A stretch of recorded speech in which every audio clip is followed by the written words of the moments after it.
Hi, my name is Ishir Rao. I'm from Chatham High School in Chatham, New Jersey, and my work is NovoMol, Recurrent Neural Networks for Orally Bioavailable Drug Design. Drug discovery is the first stage of the drug development process, in which drug candidates are identified and sent to clinical trials for further study. Even with countless technological breakthroughs, pharmacological research productivity has reduced, and current research methods are costly and not scalable.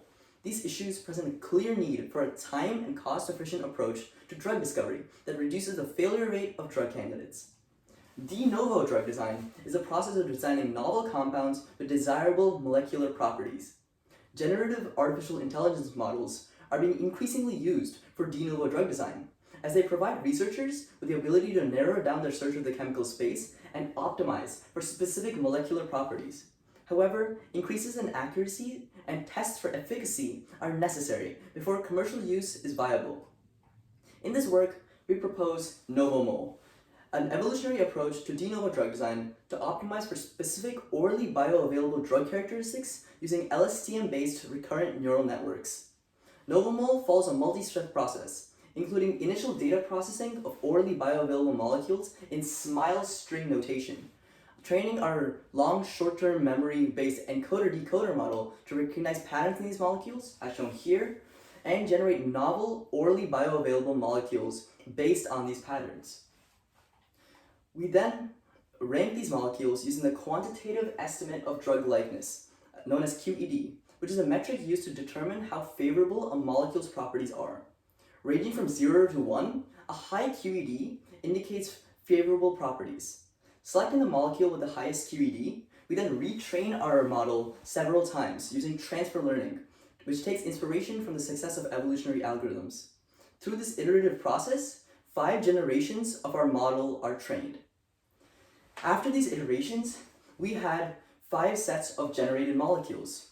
We conduct principal component analysis, as shown here, on each of these molecules, and found that with each iteration, the molecules occupied a smaller and smaller chemical space, indicating that this model is optimizing molecular characteristics for high oral bioavailability. For each molecule, we also calculated the QED and used 2 threshold QED values for each molecule. If the molecule has a QED greater than or equal to 0.37, it passes Lipinski's rule of 5, which is a traditionally used drug design guideline. If it's greater than or equal to 0.586, this indicates that the molecule is orally bioavailable. On the right-hand side here, we can see that the spread of QED values of generated molecules is skewed towards higher values after transfer learning. And looking at the percentages passing Lipinski's rule of 5 and our oral bioavailability thresholds, we find that 93% of generated molecules pass the rule of 5 and other traditional guidelines, and 71% pass the oral bioavailability threshold.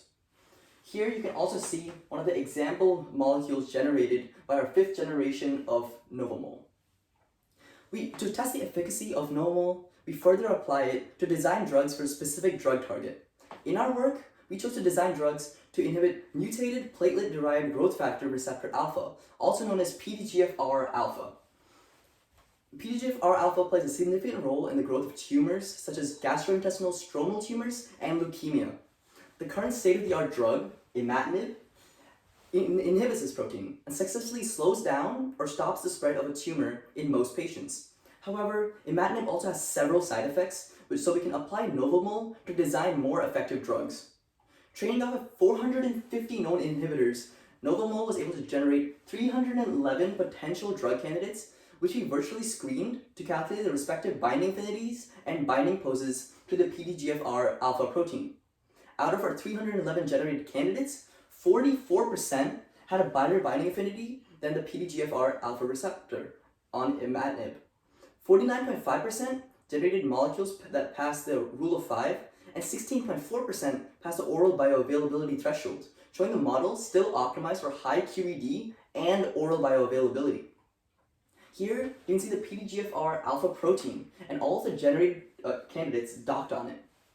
Comparing imatinib to the top generated molecules from NovoMol, we find that the best molecules have a significantly higher QED and better binding affinity than imatinib, along with being orally bioavailable.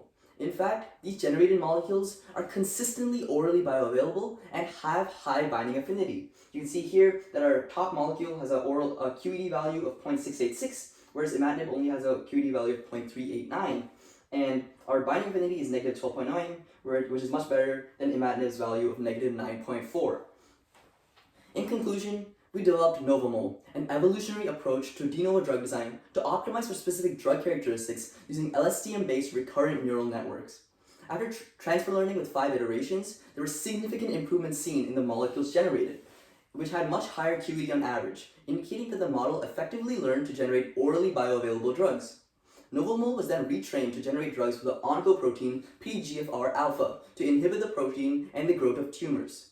It was able to design drugs with more favorable drug properties, seen by higher QED values, and with better binding affinity, which indicates that a lower drug dosage is required for the intended effect on the PDGFR-alpha protein.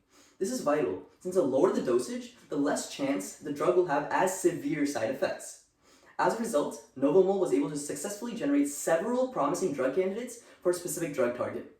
Thank you so much for your time.